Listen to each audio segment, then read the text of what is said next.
safeties and the constantly miss angles whenever he's in the open field. This guy, he's as close to a 4.3 guy as you're going to get. I had him ranked as the 10th running back in the draft, and I had a 4th-round grade on him, number 94 overall, which actually pretty close. So in the NFL draft, he was the 11th running back taken, again in the 4th round, but number 121 overall. So he dropped about 27 spots lower than where I had him, so it seems like my views and the 49ers' views were somewhat consistent with that. So let's go through some of my film analysis and kind of what I saw with him. Now, Utah's running game was pretty stout. They had 4 linemen taken in the draft, so he's running behind some studs. And I would say it'd be easy to say a lot of his success was because of the holes that were given to him, which he had great running lanes to run through. But Joe Williams makes his money in the open field, and we'll keep talking about that. Now, their offensive style was a shotgun/pistol setup, and so he didn't play with a fullback. That's not something that he's used to.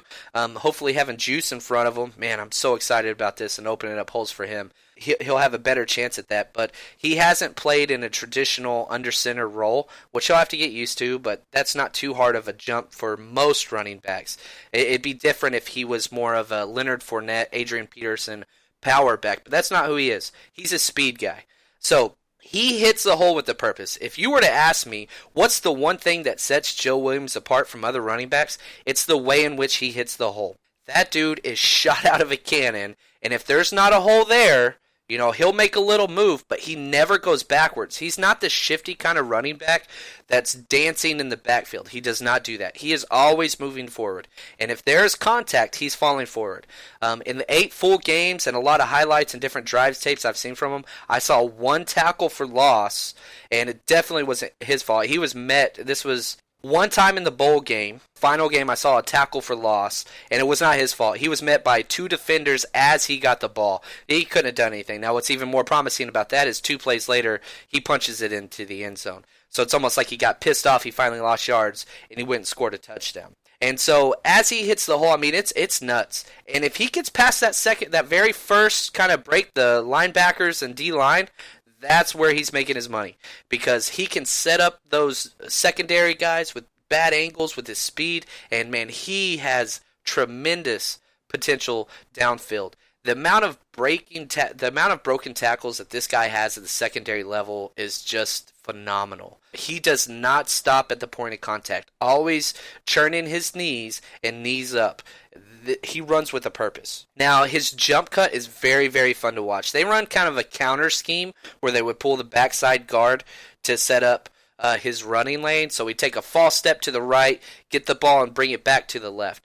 And if the hole was covered, you would see him plant, do a quick jump cut, and hit that backside A-gap. And so he's going to the left outside, plants, cuts back, and hits that seam. And whenever he hits it, man, he is gone. Again, his hips, great hip movement, but he uses his hips not to change direction.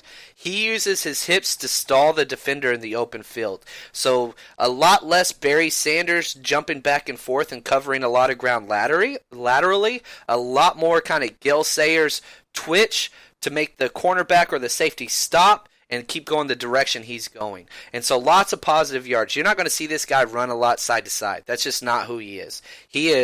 I'm going straight, and I'm going to make you think I'm going to the side, but I'm staying straight, and I'm willing to run through you. Very instinctual runner, knows how to hesitate or blow the doors off. This is, if you go back to the 6 traits that John Lynch had for being a 49er, one of them is football IQ.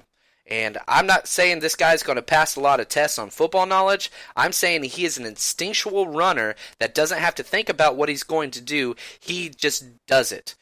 He just is able to create what he wants based off of what he sees. His main thing that he does is jump cuts to get missed tackles and to set up the running lanes, but you'll see him spin, you'll see him high knee, you'll see him do all these kind of weird balance, churning his legs and just keep going. He had a huge problem with fumbles his first year, and you can see him correct this. So this is an attribute and positive to the coaching staff at Utah, because when he goes through the hole, he's got both hands on Frank Gore style, bursting through the hole. Now, the fumbles that did come in 2016 were all at the second level when he's fighting for the second yards. And that second attempt to fight through the defender, you'll see somebody come behind him and punch it out, so on and so forth. And so hopefully that's something that we can fix. But he's not fumbling at the point of attack. It's always whenever he's trying to get those second chance yards. And again, that's why he lost his job. Now, as a receiver, you'll see a couple highlight reel catches where he's kind of on a wheel route or an option route up the seam. He'll go get the ball. Like, he's got hands. He can catch. But you'll see also swing route out to the side where nobody's on him. He'll take his eyes off and look for that defender and drop an easy pass on like a 3rd and 2.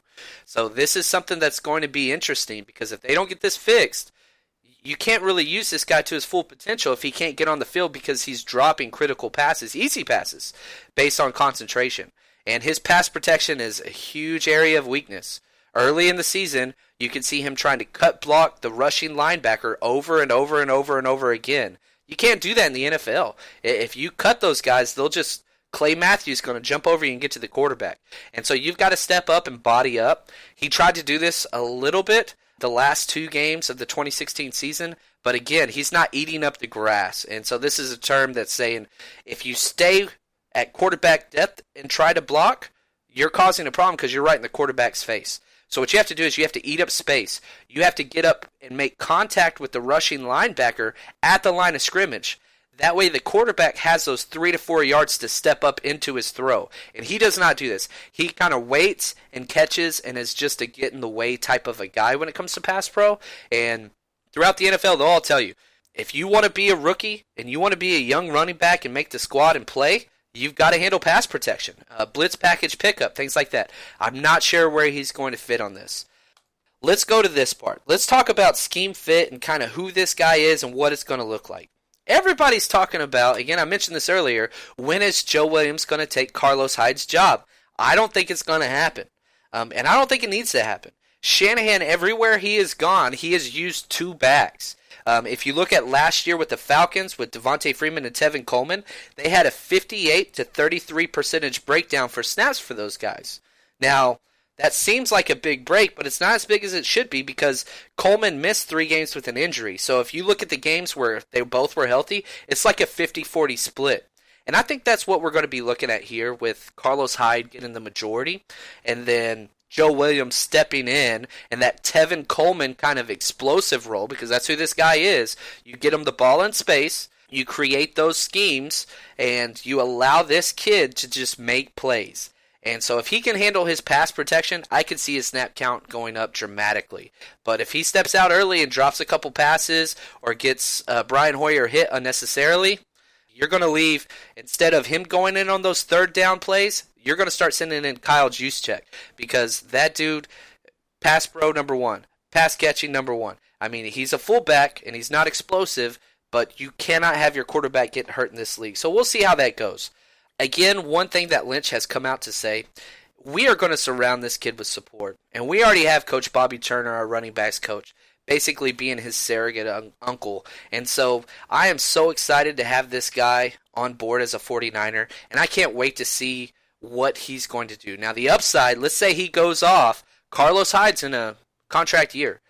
If Joe Williams proves that he could handle the majority of those carries, we're going to see Carlos Hyde and them let him walk and bring in another late round running back next year. It's a possibility. So the high end is Joe Williams could be our running back next year, our running back 1. This year, he's going to be playing that kind of RB2 role, which there's still a lot of work for that in our offense. But sky's the limit for this kid. And if he can keep everything in check and focus on football, and if this coaching staff can continue to support him and make sure that he's taking care of himself off the field, sky's the limit.